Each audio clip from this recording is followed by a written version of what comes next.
So, ilang araw na sir yan, nakapunla? Bali ko sir, 14 days. 14 days. So, maglilipat tanim ka, anong edad ng iyong Dapat punla? sa 18. 18 days. So, tama-tama.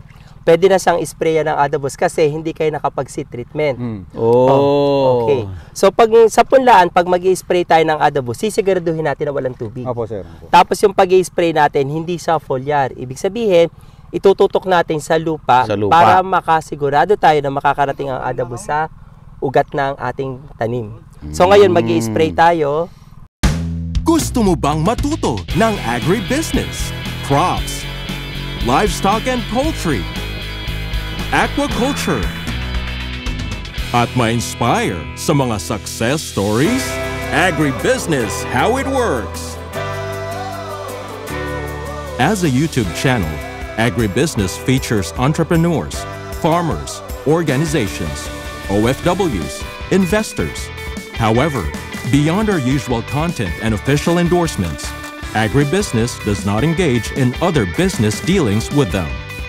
While our viewers and featured individuals and entities may choose to pursue business deals with each other on their own, we encourage them to be cautious in doing so. So ito yon. Okay. So mini-mix. Nagmi-mix ngayon. Okay. Kaunti pa kuya. Yan, okay. Yan. Pag sanay ka na, pwede mo nang tansyahin. Oo, natatansya. Kasi ang mga magsasaka natin, okay yan kuya. Kasi ang mga magsasaka natin, ano na yan eh. Kahit nakapikit. Gamay na gamay. Oo. Sigurado na sila. But of course, for hindi sanay, dapat sundin yung measurement natin. Yan. Kaya mapapansin nyo, madali siyang mahalo yung Adabus doon sa tubig. Ayan. Then, okay na yan, kuya. Okay. Okay, lagay natin. Dahan-dahan.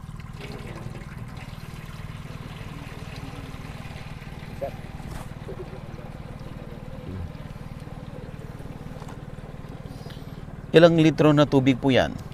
16 liters. 16. Up. Dapat mapuno. Sa isang hektarya, sayang. Usually gumagamit tayo kuya ng 10 knapsack no, sa isang hektarya. Opo, sir. 10 knapsack sprayer. Pero sir, kung minsan matipid yung nozzle. Yung nozzle. Kaya kung ilang isang hektarya, i-divide mo na lang siya. Okay. Kasi tutunawin mo sila, halimbawa kung 2 liters yung pinatunaw mo, i-divide mo na lang siya sa pito, okay. kung pitong karga lang yung isang hektarya. Kung kalug-kalug. Pinapunaw. Yan, ganyan. Kalug-kalug. Yan. Pag di mo kinalog yan, bubuo, gabay rin sa nozzle. Magbubuo pa rin. Kaya di ganong nahalo, sir. Kaya kailangan doon pa lang sa kwan. Siguradong halo na. Okay. Okay, sino pong mag-spray? Kuya? Ako? Si kuya? Ikaw, Sige, kuya, ako. ikaw mag-spray. Oo. Yan. Kwan naman. Testing lang naman, testing. Okay, tandaan, hindi sa dahon ang priority, kundi doon sa puno, malapit sa lupa. Sa lupa mismo talaga ang tatamaan. Okay. Ito yung perfect, yung basa, pero hindi matubig. Umaapaw ang tubig. Ang tawag dyan ay sanap lang. Sanap. Kuya, sanap din dito? Sanap-sanap. Sanap-sap o sanap-sanap. Salapasap. Ilocano yun, salapasap. Salapasap. Okay, dapat salapasap. Yun. Pero sir, kung halimbawa doon sa seed treatment pa lang ay nalagyan mo na ng Adabus, hindi mo na sa kailangan. Hindi mo na kailangan isprayan dito sa sa punlaan. Sa punlaan. Yan. Okay. Parang dinidilig mo siya. Ang tawag namin diyan ay drenching. Drenching. Yan, dinidilig mo na ang iyong yan. Pero dapat tumama sa lupa.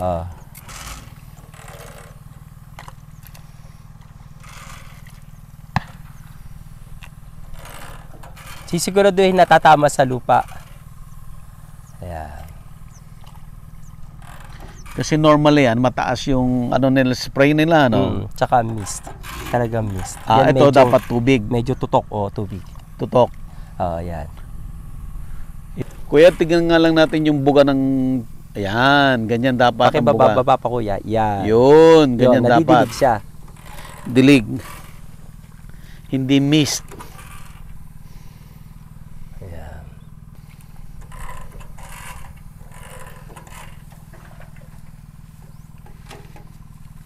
Ayan. Sir JC, no?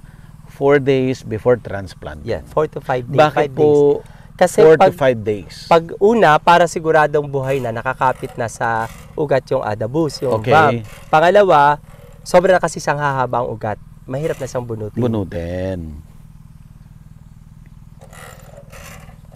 Pag kulang naman, let's say 2 days lang, 3 days. Marami siyang hindi pa masyado nakakapit. Kasi Hindi pa iba nasa nakakapit. lupa pa.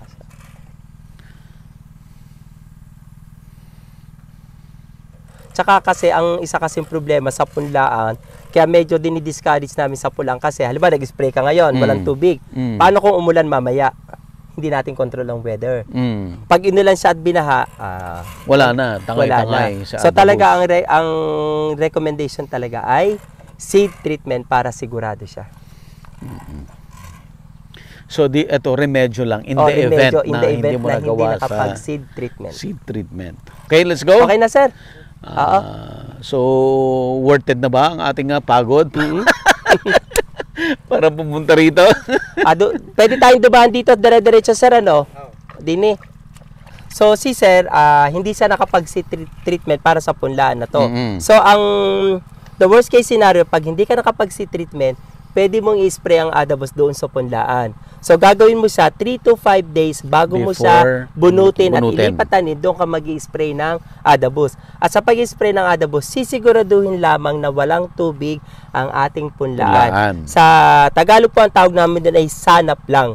Basala ang lupa. Sa atin, apagsalapasap. Apagsalapasap. Okay. So sisiguraduhin na ganun lang ang level ng tubig para sigurado na makakarating ang adabus doon sa ugat ng ating pananim. At doon sa puno, sa lupa, i-spray. Hindi priority yung dahon. Okay. So yung ating sprayer, pwede nating mas tutok yung buga ng tubig kaysa doon sa mist. Huwag yung mist ang buga. Kinakailangan tutok siya kasi dinidilig natin yung ating punlaan ng adabus. Okay po? Okay. Tama kasi yung may personal management ay yung bukid. Yun ang advantage pag andito ka. Kaya kailangan mo mag full time talaga. At saka kasi siyempre, bayaran lang sila. So ibig sabihin, iba yung pagkalinga ng may-ari kaysa doon sa binabayaran mo sa pang-araw-araw. Siyempre. Pero siyempre, limitado rin yung kanila na i-apply kasi hindi naman sila katulad mo na nagsasaliksik. Inaalam yung tama, kung ano yung makakabuti at kung ano ang hindi. Kasi pag hybrid ang itinanim mo, matakaw siya sa abono. Pero lapitin naman siya ng sakit. Ganun yun, sir. Pero mataas ang aning kaya niyang ibigay. Yung iba kasi ayaw nila mag-hybrid kasi sakitin. Kasi pag tagulan, ang dami nilang inilalagay na abono. Ayun na nagiging dahilan. Hindi kailangan na. Oo, hindi na sila nagbabawas. Kailangan nila magbawas kasi pag sobrang taba na yung tanim, hahapay iyan. Magtatabal. Maraming bunga pero maipa. Naku po, wala na. Ang top dress mo, usually lang, 0060 o kaya 17017, kaunti lang. Tingnan mo to. Ang daming tama. Ito. Mukhang lulubog tayo dito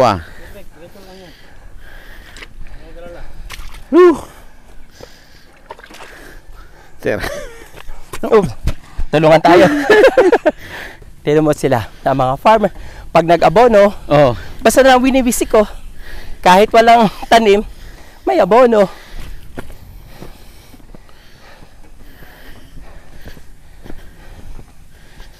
Ano to? Another challenge. Uy.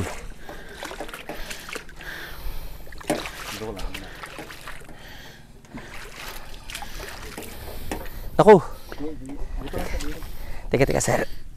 Naiwan yung bota eh. Naiwan yung bota. Yun. Ayan. Sir, kami rin. Si sir. Pwede mo makita yung kung dyan. Malalim.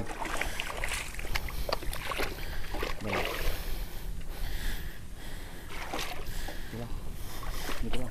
Dito sa kapa ko.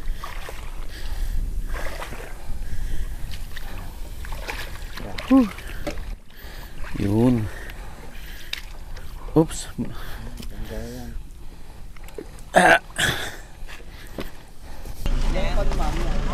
Ito na ho ba ang mga nagamitan ng adabus? Hindi kasi umaaraw kaya kwan. Kaya Kaya ganito sir yung hindi ganong makapag gipi, hindi kayo maka-apekto yung ay dumami yung suwi. Suwi. Pero mula nung kwan ganito na yung panahon, malamig. So ito ay 41 days na. 41 days, Kailan sir. kayo huli nag-abono? Mga 1 week ago sir. 1 week. Kung Yung mapapansin green mo, doon. kumpara doon sa kasing edad niya, mas maberde kaysa doon sa hindi ginamitan ng adabus. Ito ano. So, estimated natin na pag mas maberde ang palay, ibig sabihin mas malusog siya. Opo sir. So, sa susunod na pag-abono, anong gagawin nyo?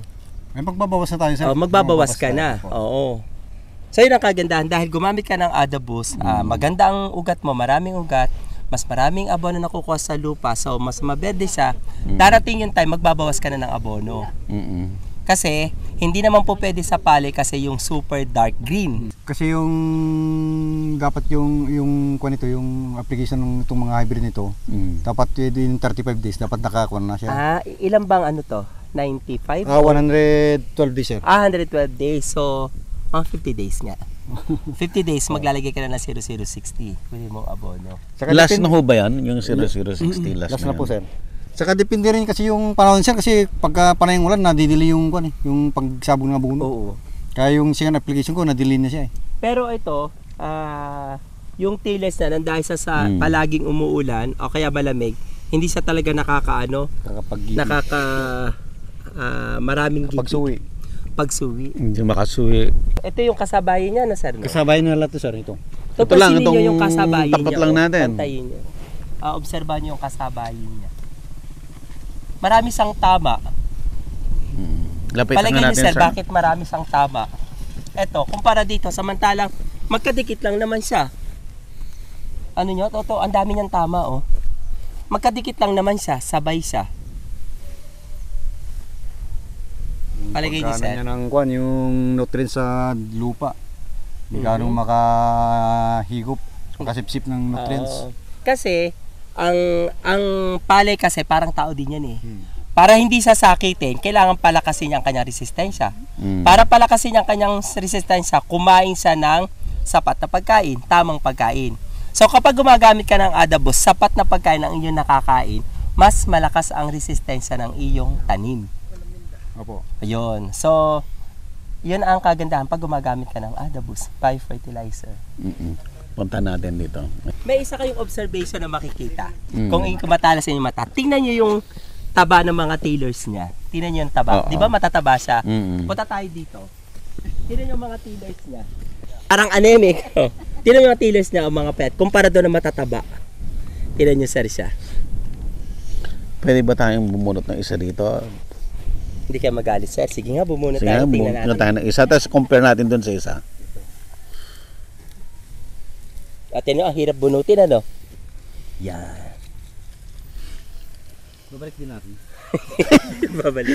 And then, compare natin Bunutan dito. tayo ng isa dito. Ayan, hugasan na. Baka pwede, sir, hugasan. Yan sir ha. Yan. Tignan nyo, pag bunot pa lang, kita mo na ang Mabilis, diferensya. no? Ito. Pag bunot pa lang, kita mo na ang diferensya. Mas mabilis siyang mabunot. Bakit kaya?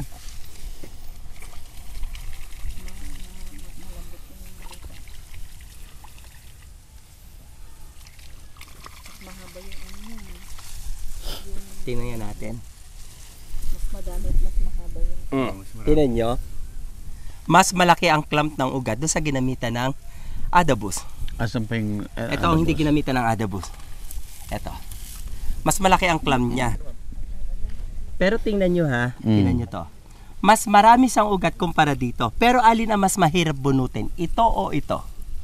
Ito na mas kokonting ugat. Bakit? Kasi ang isang magandang bunga ng paggamit ng adobus, yung soil aggregate mo, pinapaganda niya.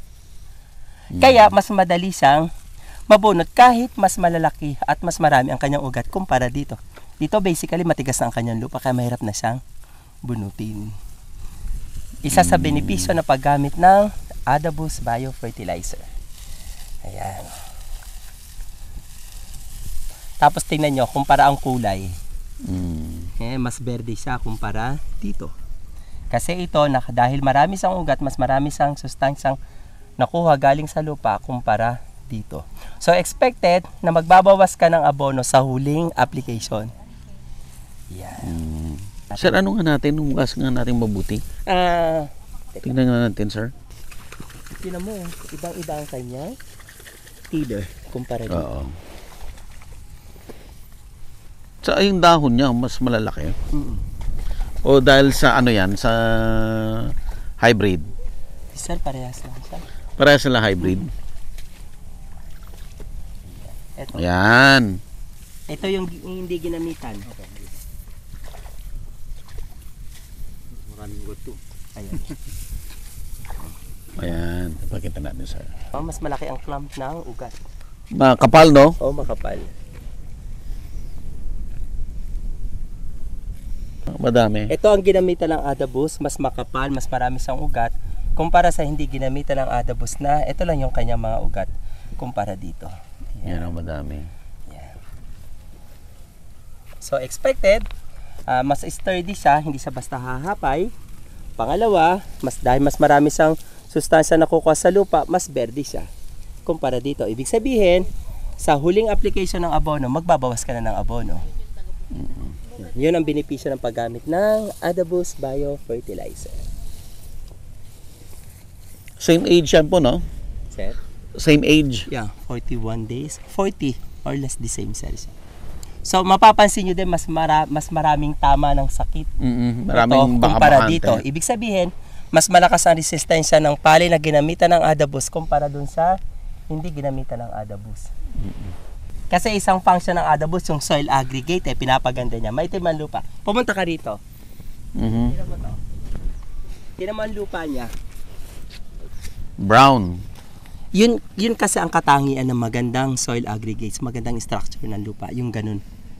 Doon sa ginamitan ng adobus. Mag-concentrate ka sa puno, isang puno. Tapos pakita mo yung lupa, may puno. Okay, 1, 2, 3, 4, 5. Okay. Pakita natin sa kabila.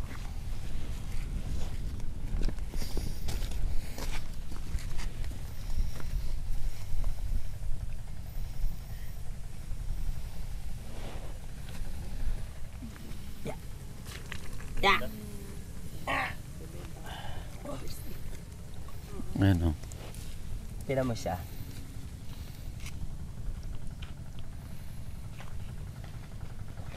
Compare natin. Dusk. At kung tayo dun sa... Ayan, hawakan mo muna. Nakita nyo, clay talaga, ano siya, mas...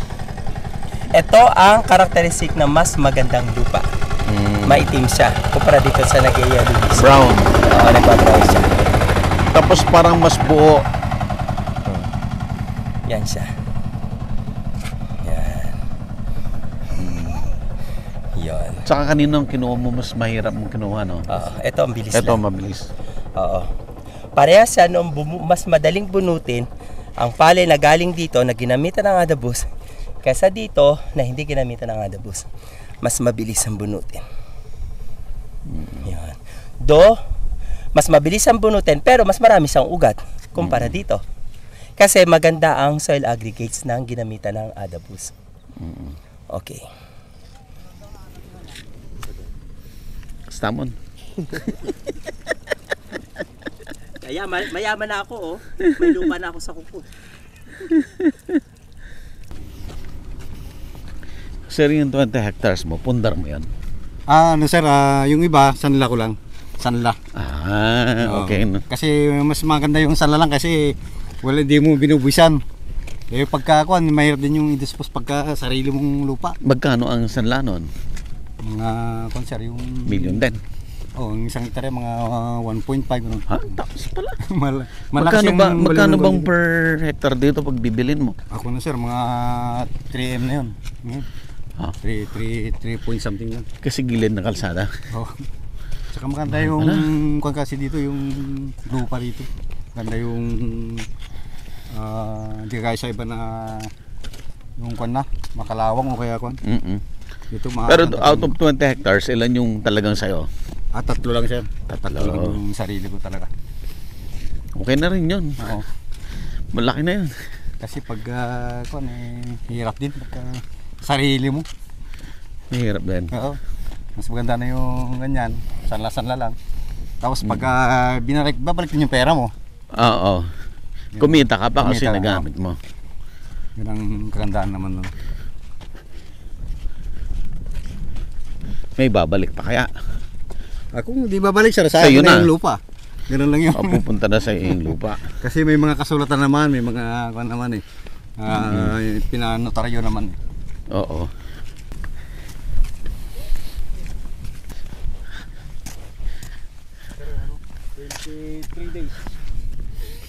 Okay, ito naman yung 23 days. 23 days. Ito ka-spray lang ng pandamo. Ito. Oo, ka-spray pa lang. Mas green nga talaga, no? Sir, Ilang mas verde talaga. 23 days sir. 23. Itong katapat.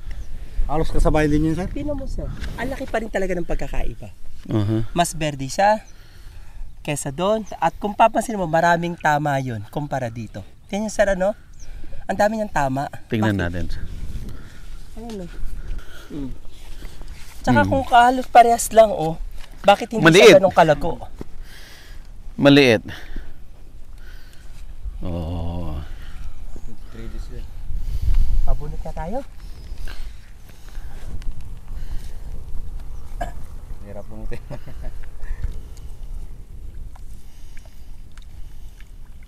Bunot na sir tayo doon ng isa. Teka sir, kukunan natin yan. Sir, siglit. Ito. Teka. Sir, siglit. Kunan natin para makunan ng video.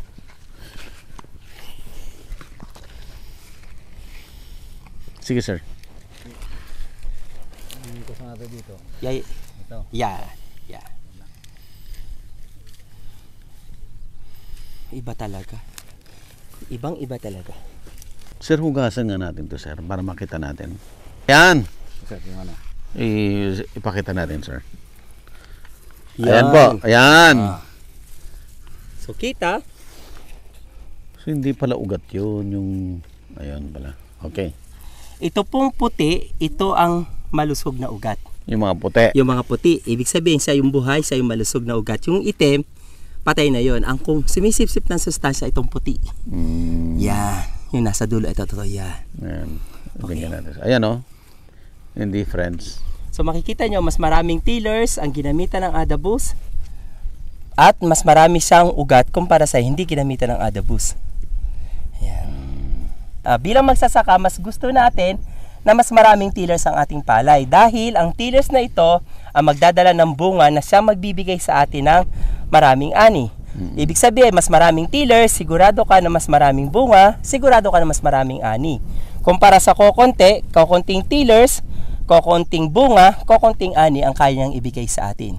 So ito yung benepisyo ng paggamit ng Adabus. Mas pinagaganda ang ugat, nagre-resulta na mas malusog na pananim, mas maraming tillers kumpara sa hindi ginamitan ng Adabus.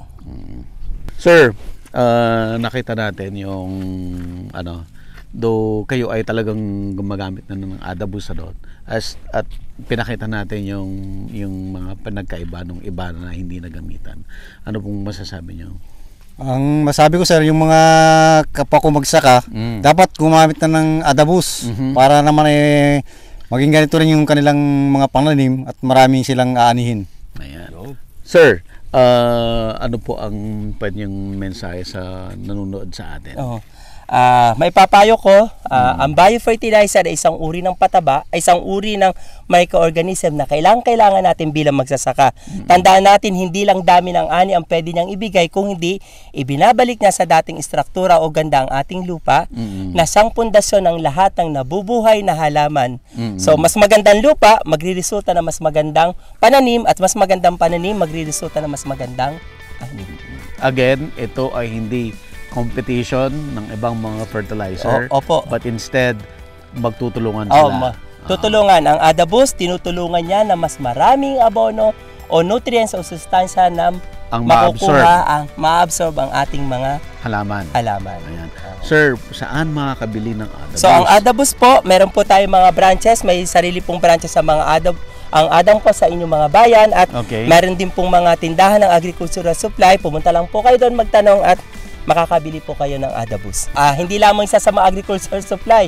Buksan nyo po ang inyong Shopee. Kung mahilig po kayo magpa-deliver sa inyong bahay, makikita nyo rin po. I-type nyo lang po doon ang AdaBoost at lilitaw na po ang aming pong site po sa Shopee. Sa Shopee mismo? Opo, sa Shopee nationwide mismo. Na po yan? Opo, kahit po kayo nasa bundok, basta nadidilibiran kayo ng Shopee, pwede po kayong bumili ng AdaBoost. Sir, maraming salamat po. Salamat po, sir. At ang dami naming natutunan talaga dito sa series na to. Okay po. See you, kamagsasaka. Patuloy lang po tayong gumamit ng biofertilizer. Gumamit po tayo ng AdaBoost. Sir. Maraming salamat, sir. At sana matulungan pa natin yung ibang magsasaka natin para makagamit sila at marami silang kikitain. Balikan ka namin, sir. Baka next year maging 40 hectares na to. Sige po. Thank you. Agribusiness merch is now available on Shopee and Lazada. Agribusiness, how it works. Instruct, inspire, succeed.